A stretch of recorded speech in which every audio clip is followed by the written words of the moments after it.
7 বছরে রাজপথ ছাড়ছি? আমি কি ভয় পাইছি? এইখানে যদি আমি একটু আড়ালে যেতাম, পাশে দাঁড়াতাম, আমার গায়ে আক্রমণ করতে পারত না। কিন্তু সেনাপতি কখনো সৈনিকদেরকে বিপদের মুখে ফেলে রেখে পালাতে পারে,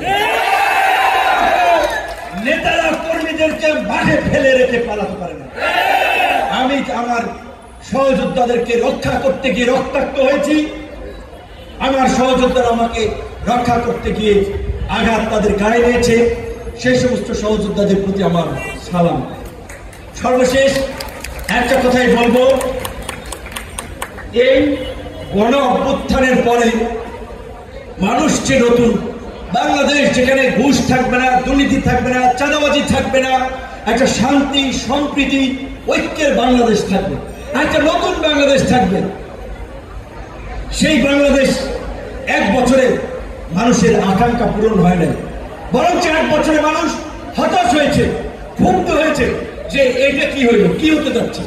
তো কাজী আমি এইটুকু বলবো, আমাদের বিরুদ্ধে এই 1 বছরে কোন চাঁদাবাজি, তদবির, লুটপাট, দখলের কোনো অভিযোগ নাই, করতে পারবে না।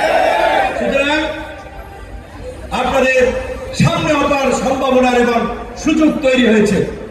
শুধু একটু ধৈর্য ধরে শৃঙ্খলভাবে নিজেদেরকে তৈরি করতে হবে এবং ইনশাল্লাহ আগামী নির্বাচনে আমরা বলেছি, বিকল্প শক্তি হিসেবে কোন দল, পয়সা, পেশি শক্তির রাজনীতি নয়, জনগণের রাজনীতি করতে আমরা নিজ দলের মার্কায় নির্বাচন করব। যেখানে নির্বাচন করবেন সেখানে প্রস্তুতি নেবেন। সেনা প্রধান, পুলিশ প্রধান, তাদেরকে বলবো, আপনাদের নিজস্ব বাহিনীর যেহেতু এখানে ইনভলভমেন্টের বিষয়টা এসেছে, আপনারা একটা অভ্যন্তরীণ তদন্তের মাধ্যমে জাতির সামনে আপনাদের ব্যাখ্যা পরিষ্কার করুন।